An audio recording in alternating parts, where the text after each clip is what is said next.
So did you know that it's actually not about how much money you make, but how you manage what you make, which will really make a difference in your financial journey. And if you want to learn how to manage your money like the top 1% do, then today I'm going to explain the 65-20-15 framework. That way, even if you aren't a part of the top 1% just yet, if you're able to follow this video, be consistent and stick with it, then you'll have a framework in place which will help you build wealth and hopefully achieve financial independence. This framework adapts to your income level, so whether you earn $50,000 a year or $500,000 a year, it will still work. So firstly, 65% of every dollar that you make should go towards your fundamental expenses. So your rent, mortgage, groceries, utilities, transportation, and other must-haves that keep life running smoothly day to day. Now, if you've ever tried a budget before, you've probably heard of the 50-30-20 rule. In personal finance, this has always commonly been the most widely regarded framework for money management. But honestly, I think that this framework is outdated and no longer relevant in the 21st century. It says that you should dedicate 50% of your budget to your needs or fundamentals. But with how expensive the cost of living has gotten over the past few years, I actually don't think that's enough anymore. Housing costs is by far the biggest expense in everyone's budget, and over the last few years across all major capital cities in Australia, rent prices have been steadily increasing. Nationally, over the last 5 years, rent prices have increased by 45.9%. It's typically recommended to spend less than 30% of your after-tax income on housing, but recent research has found that the proportion of households who currently spend more than 30% of their disposable income on housing has spiked drastically over the past few years. So because of the rising cost of living and how expensive housing has gotten over the past few years, I think that 65% is the right amount in this day and age. Now, I find that these fundamental expenses tend to have a sneaky way of ballooning out of control. You get a raise at work and suddenly you want to upgrade your car, even though the one you already drive is perfectly fine. All of a sudden, that progress that you've made is offset by higher ongoing costs, which weren't even necessary in the first place. Which is why it's extremely important to set a firm limit on that 65% allocation. Your expenses will grow as your income increases over time. That's perfectly natural. If you've been living in a share house with 3 other people during your early 20s, because that's all you could afford at the time, and you're now in your 30s and earning significantly more money, it makes sense to want to move out and live by yourself, even if it costs you a little bit more. And you shouldn't feel guilty for wanting that. This framework allows you that flexibility. If you're making $5,000 a month, that means you have $3,250 to spend on all of your fundamentals. But if you end up doubling your income to $10,000 per month, you now have $6,500 to spend. Now, that doesn't mean that you should just go ahead and increase all of your expenses. Be intentional with your fundamentals and focus on things that bring you value in life, whilst optimizing and reducing costs elsewhere for things that don't matter as much. This could mean reviewing your insurance costs each year, shopping around for a better NBN plan, or changing to a cheaper mobile plan. Now, in order to help you implement the 65-20-15 framework, you'll need a tool that will help you keep track of your expenses. And this is where the sponsor of today's video, Billroo, can help you. Billroo gives you full control of your finances. It allows you to seamlessly connect with your bank accounts and credit cards to bring across all of your transaction data in a safe and secure manner. It allows you to create custom categories and also automatically categorizes all of your transactions for you. But don't worry, you can also change any category if you wanted to. The budgeting section of the tool is where you'll start taking control of your finances and will help you implement this framework. Simply list out all of your sources of income, set your savings and investment targets, which if you're not sure how much you should be setting aside, we'll actually touch on that very topic next. List out all of your expenses like your rents, utilities, transportation, and how much you're targeting for each category.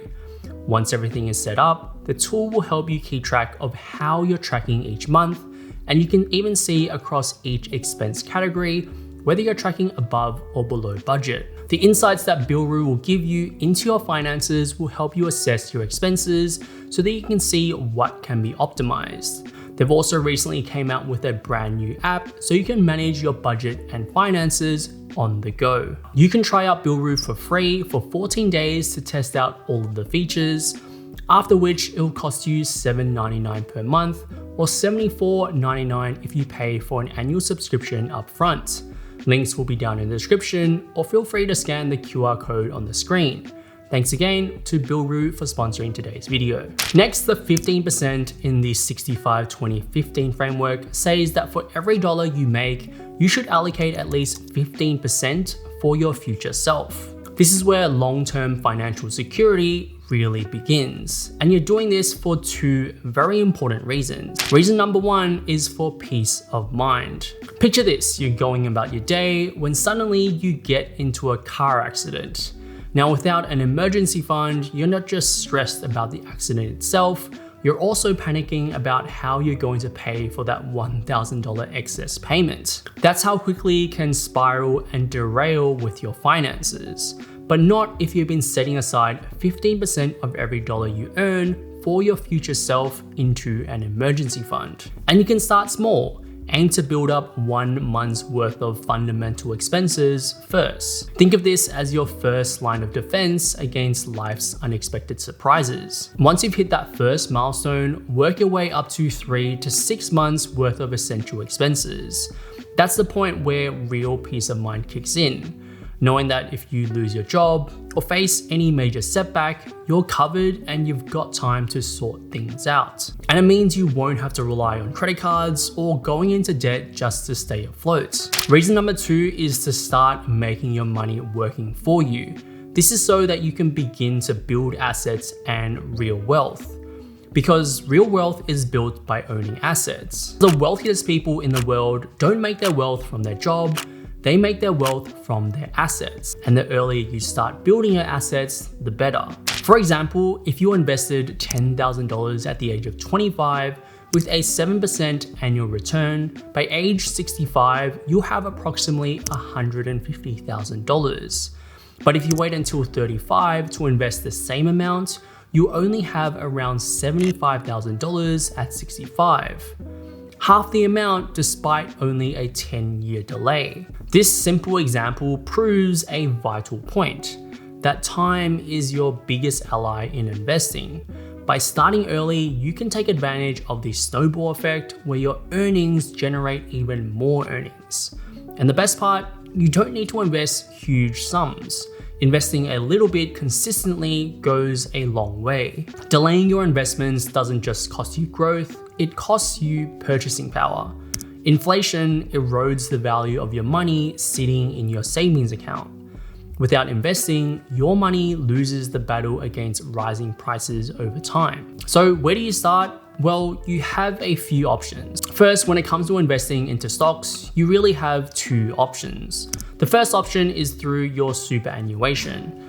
Now with this method, there are some great tax advantages that you can leverage.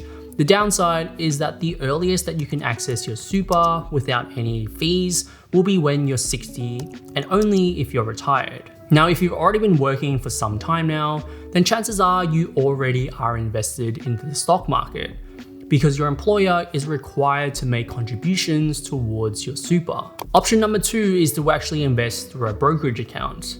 The benefits of a brokerage account is that you have flexibility, so you can deposit, withdraw, or invest your money whenever you choose. The downside is that it doesn't have some of the main tax advantages of your superannuation account. Now, if you didn't want to invest into stocks, then the other asset that most people invest into is property. But with that, you'll likely need to save up for a sizable deposit, so the barrier to get started is higher. Now, when it comes to the final 20%, this is your fun money. So essentially, this money goes towards paying for your wants, not your needs. And this can include anything from new clothes, subscriptions, holidays, dining out at restaurants, and more. Essentially, anything that's not a fundamental expense is essentially paid for by your fund money. Now, some of you might be wondering why we aren't allocating 20% to our future self and only spending 15% for fund money. And if it were 5 years ago, I would have agreed with you, but a few years ago, I read a book called Die with Zero that completely shifted my mindset. The core philosophy behind Die with Zero is simple but powerful. It's about maximizing life experiences, not just about building wealth. The book argues that money is a tool for living, not the end goal. Instead of saving endlessly for a future you might not even be able to fully enjoy, you should strategically spend it on experiences whilst you're healthy and able to. The kind that creates lasting memories or core memories. It's essentially a mindset shift from always focusing on delayed gratification and building wealth to intentionally planning and spending in a way that brings you more fulfillment throughout your life. For me and my wife, that's traveling, as that's what brings us the most amount of joy, being able to travel to new countries and destinations and trying out all of the local cuisines. The key is to give you permission to enjoy that 20% guilt-free. It's about building a sustainable lifestyle that lets you live well and grow your wealth at the same time. So those are my top tips on how to manage your money like the 1% using the 65-15-20 rule. If you found this video useful, then make sure to give it a like, subscribe to the channel, and if you're interested in learning what I would do if I were to start investing again, then check out this video right here.